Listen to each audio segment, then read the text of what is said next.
comenzar la última década del siglo XVIII, cuando se cambiaba el viejo empedrado de la Plaza Mayor de México, aparecieron enterrados dos inmensos monolitos de piedra de la época prehispánica. No era la primera vez que se encontraban objetos realizados antes de la conquista, pero esta vez las autoridades no ordenaron su destrucción como era costumbre, sino que decidieron conservarlos. Incluso uno de ellos, que se empezó a conocer popularmente como el calendario azteca, se adosó a una de las recién construidas torres de la catedral. A partir de entonces, la sociedad mexicana en su conjunto fue reconociendo, no sin controversias y debates, que los vestigios materiales de los pueblos precolombinos son una parte muy importante de nuestro patrimonio cultural.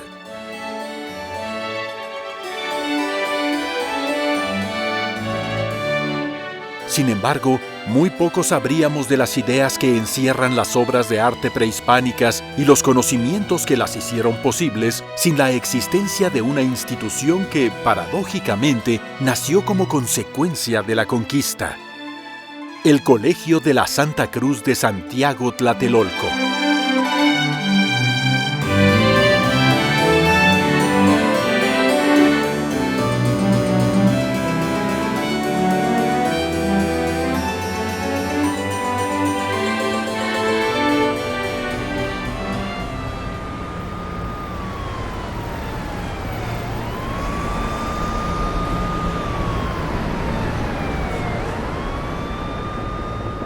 Apenas 15 años después de la caída del Imperio Mexica, a 2 kilómetros de las ruinas del centro ceremonial de Tenochtitlán, se fundó un colegio para enseñar a estudiantes de origen náhuatl lo que por ese entonces se conocía como estudios mayores, es decir, la lengua latina y las 7 artes liberales de la tradición clásica occidental. El período de esplendor de la institución fue muy corto, pero bastó para que sus estudiantes y maestros llevaran a cabo una labor extraordinaria: el rescate de los conocimientos científicos y artísticos de las culturas prehispánicas del altiplano central de México.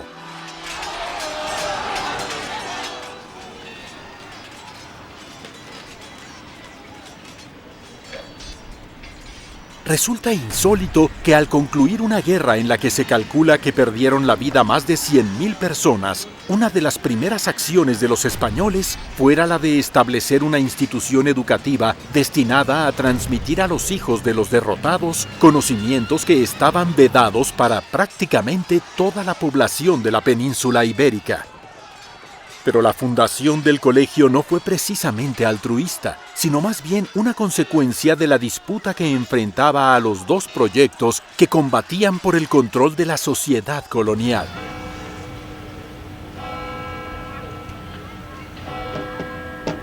La Iglesia proponía que fueran los frailes quienes se encargaran de la dirección y el gobierno del reino recién conquistado, aprovechando la organización social que ya existía.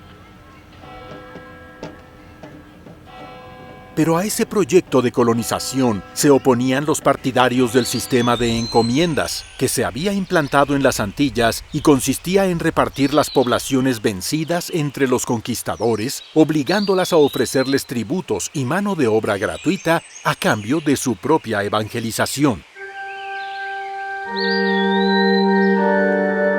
La educación era fundamental en el proyecto de colonización que promovían las órdenes religiosas en contra de los encomenderos, y en 1536, en el convento que los franciscanos levantaron con las piedras de las ruinas del templo mayor del centro ceremonial de la población Santiago Tlatelolco, fundaron un colegio para los hijos de la nobleza indígena con el fin de prepararlos para la administración del reino.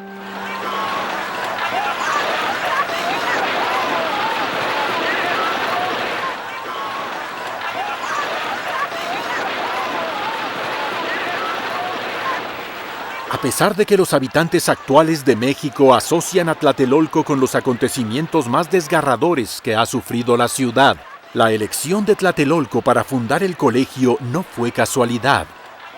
En el momento de la conquista, era uno de los centros culturales más importantes de Mesoamérica.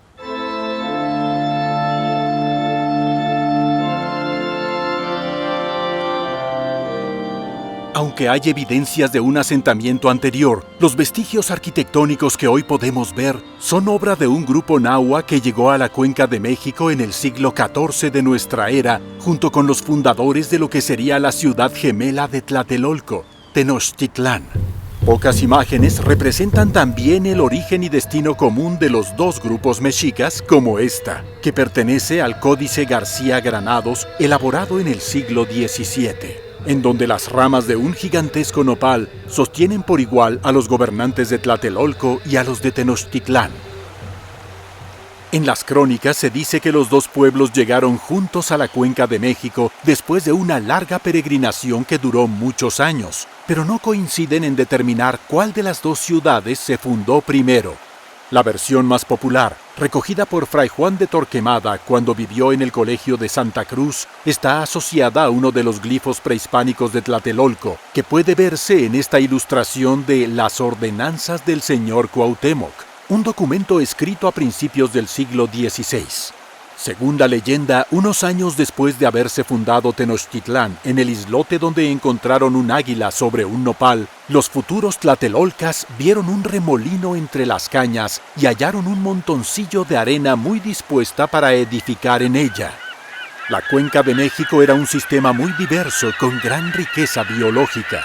El lago de Texcoco era salobre, pero en él vivían muchas especies de plantas y animales que los tlatelolcas aprendieron a aprovechar como alimento y medicina.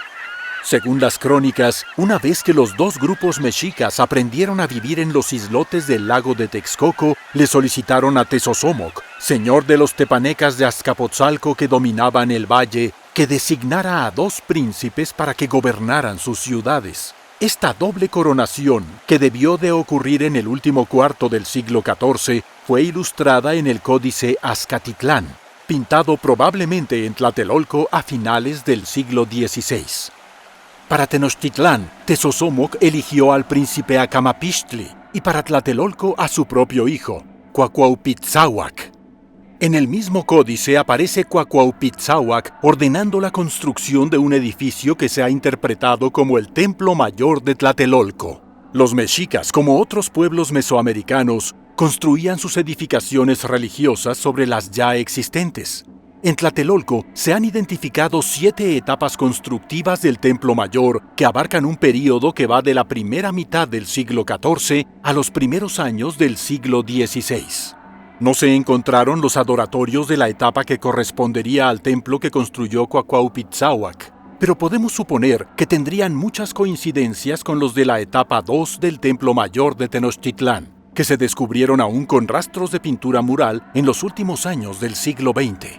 Al igual que en otras ciudades de la cuenca, como Tenayuca y Texcoco, se trataba de templos dobles, con un adoratorio dedicado a Tlaloc, dios relacionado con la lluvia, y otro a Huitzilopochtli, deidad tutelar de los mexicas vinculado con la guerra. Durante ese período es probable que Tlatelolco haya sido más próspera que la ciudad Tenochca, porque bajo el control de los tepanecas de Azcapotzalco, los tlatelolcas se comenzaron a distinguir como buenos guerreros, obteniendo victorias incluso fuera de la Cuenca de México. Por ejemplo, más de 150 años después de haber sido asediados por los tlatelolcas, los tlacuilos de Cuautinchan, en el actual estado de Puebla, todavía recordaban el suceso que reprodujeron en esta pintura del códice conocido como la Historia Tolteca Chichimeca. A la par de las victorias de sus guerreros, Tlatelolco empezó a distinguirse por su actividad comercial, particularmente por su célebre mercado, que se mantuvo vigente incluso después de la conquista, como demuestra el plano de la Ciudad de México conocido como Mapa de Uppsala, pintado alrededor de 1550. A pesar de que contamos con evidencias materiales, pinturas en códices que nos pueden dar una idea del tipo de mercancías que pudieron venderse en el gran mercado de Tlatelolco, además de magníficas descripciones como la que hizo el mismo Hernán Cortés en sus cartas de relación, no han llegado hasta nosotros muchos vestigios de este famoso centro de comercio. Y si algo queda de la gran plaza rodeada de portales que tanto sorprendió a los conquistadores, está sepultado debajo de los grandes edificios del conjunto habitacional construido en los años 60 del siglo pasado. A la muerte de Cuauhtémoc lo sucedió su hijo Tlacateotl, que fue asesinado por órdenes de Maxtla, el sucesor de Tezosomoc, quien también mandó matar a Chimalpopoca, señor de Tenochtitlán, y a Nezahualcóyotl, señor de Texcoco. Lo sucedió en el trono su nieto Cuauhtlatoa, quien unió fuerzas con los tenochcas y otros pueblos del valle para derrotar a Maxtla. Los tlatelolcas contribuyeron a la expansión mexica, conquistando pueblos tan lejanos como Cuetlaxtlán en el Golfo de México. Ese período marcó el apogeo de Tlatelolco, que se había consolidado como un señorío independiente, con una sociedad compleja y altamente diversificada, reflejada en la gran variedad de edificaciones que pueden verse hoy en la zona arqueológica, en donde además de los mercaderes y los guerreros, sobresalían también los sacerdotes, que, como hace patente la decoración de uno de los edificios más importantes del conjunto, conocido como el Templo Calendárico, eran versados en la observación astronómica, las matemáticas y la medición del tiempo. Sin embargo, la grandeza de Tlatelolco llegó a su fin cuando Moquihuix, el sucesor de Cuauhtlatoa, se enemistó con sus vecinos de Tenochtitlán. No se sabe muy bien cómo inició la guerra, pero sí cómo acabó. Moquihuix se refugió en el templo mayor de Tlatelolco, en donde fue vencido por el tlatoani tenochca Axayácatl, quien según algunas fuentes lo arrojó él mismo al vacío. Las consecuencias de la derrota de los tlatelolcas quedaron resumidas en una glosa castellana que aparece en el Códice Telleriano Remensis. Año de 7 casas y de 1473 según la nuestra, tuvieron guerra los de México y Tlatelolco entre sí, y vencieron los mexicanos, y quedaron los otros por sujetos y nunca más tuvieron señor. A partir de entonces, Tlatelolco vivió a la sombra de la Triple Alianza y se vio obligada a pagar un tributo de escudos, trajes de guerrero, mantas, cacao y chía. La ciudad dejó de ser independiente y fue gobernada por una larga lista de nobles tenochcas. El más célebre de ellos sería también el último señor de Tenochtitlán, Cuauhtémoc.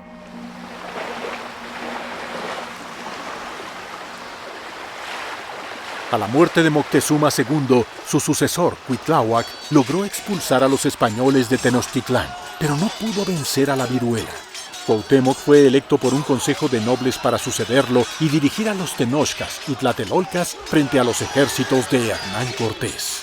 El asalto final empezó en marzo de 1521. Tlatelolco se convirtió en el último reducto de la resistencia mexica, y la toma de su templo mayor por la compañía dirigida por el capitán Gutiérrez de Badajoz dio por consumada la conquista española de México. Los adoratorios se desmantelaron y sobre la pirámide se empezó a construir de inmediato la iglesia de Nuestro Señor Santiago, en donde se pueden ver piedras labradas que pertenecieron a los templos destruidos. Mientras que Tenochtitlán desaparecía para dar lugar a la capital del reino de la Nueva España, Tlatelolco se mantenía como ciudad independiente, y con Cuauhtémoc como primer gobernador, se convertía en la capital de la República de Indios, un término con el que los españoles designaron al conjunto de comunidades indígenas que se siguieron gobernando a sí mismas después de la conquista. Tlatelolco era, por tanto, el lugar más apropiado de la Nueva España para fundar un colegio destinado a la nobleza indígena. Y en 1536, con la aprobación del virrey Mendoza y el obispo Juan de Zumárraga, se instaló en el convento franciscano el Colegio de la Santa Cruz. Los primeros años del colegio fueron muy exitosos. Los alumnos provenían de las familias que gobernaban los pueblos de los alrededores del valle y los cursos que se impartían eran equivalentes a los que se ofrecerían años después en la Real Universidad de México. La intención de los franciscanos era que el colegio sustituyera a las instituciones educativas locales, los Calmecac, en donde tradicionalmente se habían formado los sacerdotes y guerreros mexicas y que en el caso de Tenochtitlán y Tlatelolco habían ocupado espacios dentro de los mismos centros ceremoniales. El objetivo era llegar a ordenar clérigos indígenas trilingües que colaboraran en la evangelización del reino y seglares humanistas que se encargaran de la administración regional e introdujeran los valores occidentales y la religión católica en la cultura local. Por lo general, cuando los alumnos concluían sus estudios, regresaban a sus comunidades, pero muchos de ellos se convirtieron en ayudantes de los frailes y colaboraron en la redacción de vocabularios, gramáticas y sermonarios. Se formaron grupos de trabajo para traducir al náhuatl textos de escritores clásicos como Tomás de Kempis, Boecio y Esopo. Y finalmente, incorporando artistas experimentados en las tradiciones pictóricas locales, se empezaron a confeccionar documentos de una riqueza visual sin precedentes que se han convertido en una de las fuentes más importantes para estudiar la cultura de los antiguos señoríos del Valle de México en el momento de la conquista.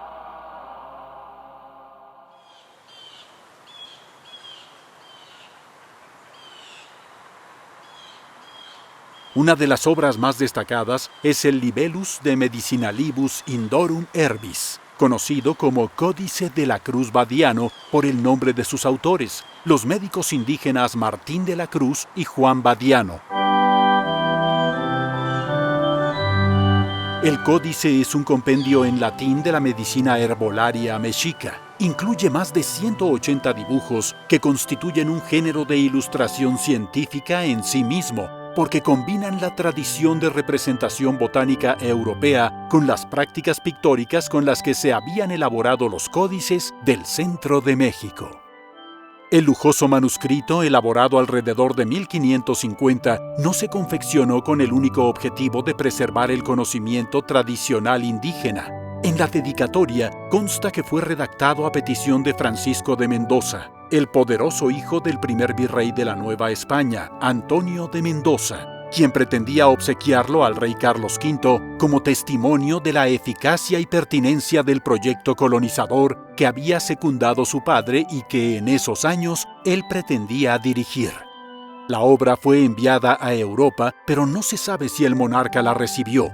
Por muchos siglos permaneció en la Biblioteca del Vaticano y regresó a México hasta 1991. Desde entonces se estudia no solo con fines históricos y artísticos, sino también médicos, y la información botánica que contiene ha servido como punto de partida para la producción de nuevos fármacos. Otra obra excepcional realizada muy probablemente en el Colegio de Tlatelolco es el Mapa de Uppsala, que fue elaborado alrededor de 1551. Sabemos que el mapa salió muy pronto de la Nueva España hacia Europa porque en 1567 formaba parte de la colección del cosmógrafo real Alonso de Santa Cruz, quien lo utilizó para hacer una copia menos detallada que apareció en su libro, Islario General de todas las islas del mundo. El mapa pasó después por varias manos hasta llegar a principios del siglo XIX a la biblioteca de la Universidad de Uppsala en Suecia, de donde toma su nombre. Es el único documento gráfico que conocemos que muestra la Cuenca de México y las ciudades de México y Santiago Tlatelolco como se encontraban a mediados del siglo XVI. El mapa no solo representa detalladamente las calles, las acequias y los edificios, también permite conocer qué actividades practicaban los pobladores del valle y reconocer las especies de animales y plantas que habitaban en la región. Es un buen ejemplo del sincretismo estilístico que caracteriza a las obras producidas en el Colegio de Tlatelolco. Incluye, por ejemplo, casi 200 pictogramas toponímicos de origen mesoamericano en perfecta armonía con elementos gráficos que provienen de la tradición cartográfica renacentista. Pero si habría que elegir por su importancia una sola de las obras producidas en el Colegio de la Santa Cruz, esa tendría que ser, sin duda, el manuscrito que se encuentra hoy en la Biblioteca Medicea Laurenciana de Florencia, conocido por ello como Códice Florentino, que fue producido por un grupo de artistas, eruditos y estudiantes nahuas dirigidos por el fraile franciscano Fray Bernardino de Sahagún, y que lleva por título Historia General de las Cosas de la Nueva España.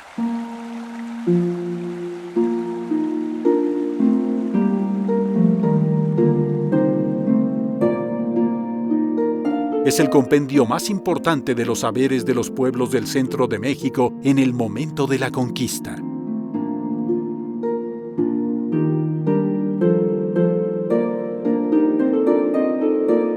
Está escrito en castellano y náhuatl y fue ilustrado con más de 2.000 viñetas excepcionales, la mayoría de ellas a color.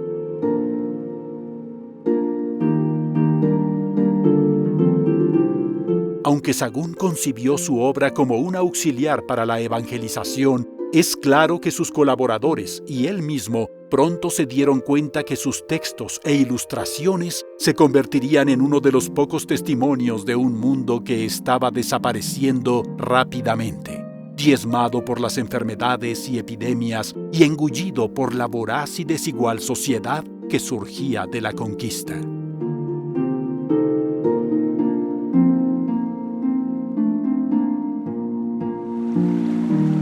El auge del Colegio de Santa Cruz de Tlatelolco no duró mucho. Aunque se mantuvo en operación durante casi todo el período colonial, muy pronto perdió su vocación primitiva. Su decadencia se debió a varios factores, pero sin duda, la disolución del proyecto colonial de la Iglesia fue uno de los más importantes. Sin embargo, las obras producidas por sus alumnos y maestros siguen dando forma a casi medio milenio de haber sido escritas a la cultura mexicana actual.